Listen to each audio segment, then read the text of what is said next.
جناب مفتی ابو بکر محی الدین صاحب تشریف فرمائیں۔ آج مجھے ان کے پاس سے ہمیشہ کی طرح ایک مہک آ رہی ہے کہ میں پورے عالم کو جو زندہ پیغام دے سکتا ہوں حضرت حیدر کرار کی زندگانی سے، وہ کیا ہوگا؟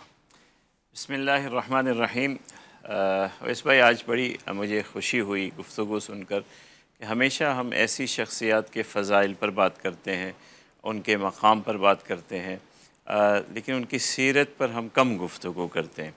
اور میں ہمیشہ سے یہ کہتا ہوں کہ آج اگر معاشرے کو ضرورت ہے تو ایسے بزرگوں کی سیرت کو ضرورت ہے، کیونکہ یہ سارے بزرگ محبت میں ہمارے درمیان موجود ہیں، عقیدت میں موجود ہیں، مگر ان کی سیرت ہمارے اعمال میں نظر نہیں آتی، اور یہ اس وقت ہماری سب سے بڑی ضرورت ہے۔ اور مجھے خوشی ہے کہ علامہ صاحب نے، قاری صاحب نے، اور بڑی خوبصورت وہ حضرت علی رضی اللہ تعالیٰ عنہ کی زندگی کے وہ پہلو اجاگر کیے جو آج ہمارے معاشرے کی ضرورت ہے۔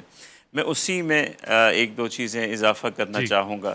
جس طرح کی بات ہوئی کہ اللہ کے رسول صلی اللہ علیہ وسلم کی سنت سے وابستگی، کہ حضور نے جو کہہ دیا بس اس سے وابستہ ہو جانا کہ وہی صحیح ہے اور اسی پر عمل کر جانا، یہ آج ہمارے معاشرے میں ضرورت ہے، نظریات کے حوالے سے، فکر کے حوالے سے، کہ ہمیں ساری چیزوں سے کٹ کر کے اللہ کے رسول صلی اللہ علیہ وسلم کی سنت کی طرف رجوع کرنا ہے اپنی عملی زندگی میں۔ عقیدے میں ہیں ہم، عملی زندگی میں ہمارا رہن سہن، کھانا پینا، اٹھنا بیٹھنا، گھر کی معیشت، گھر کے معاشرت، اس معاملے میں ہمیں دوبارہ غور کرنے کی ضرورت ہے، اور یہی ہماری مسائل کی وجہ ہے۔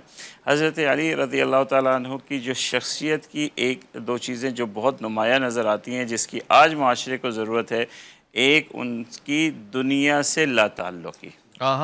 بالکل دنیا کے بارے میں کبھی آپ نہیں دیکھیں گے کہ کسی چیز سے سب طلاق دے دی دنیا کو، فرمایا 3 طلاقیں نہیں 7 طلاقیں دیتا ہوں میں۔ تو یہ اچھا، آج دنیا کی محبت امت میں کیا بگاڑ پیدا کر رہی ہے؟ وہ امت جو نام لیوا ہے اللہ کے رسول کی، اللہ کے صحابہ کی، حضرت علی کی، ان کی زندگیاں ہم دیکھیں، ایک موبائل کے لیے آپ قتل کر سکتے ہیں، ایک موبائل کے لیے جو 20-25 ہزار کا بکے گا چوری ہوا۔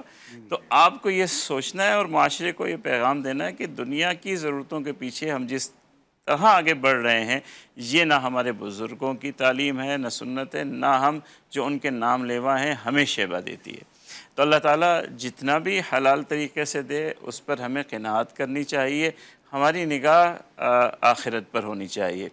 حضرت علی رضی اللہ تعالیٰ عنہ کی دوسری چیز تواضع تھی، انتہا درجے کی سادگی اور انتہا درجے کی تواضع، کہ حضرت علی کو صحابہ پاتے ہیں، حضور پاتے ہیں کہ وہ زمین پر بغیر چادر کے آرام کر رہے ہیں، اور مٹی جو ہے ان کے جسم پہ پڑی ہوئی ہے۔ شخصیت دیکھیں اور ان کی سادگی دیکھیں، ان کی تواضع دیکھیں، یہ ضرورت ہے آج ہمارے معاشرے کی۔ ہم نے نمود و نمائش کے پیچھے کیا کیا، بلکہ جو ان شخصیات کے حوالے سے ہماری تقریبات ہوتی ہیں وہاں ہم کیا حشر کرتے ہیں، یعنی سیرت ہمیں کہیں نظر ہی نہیں آتی۔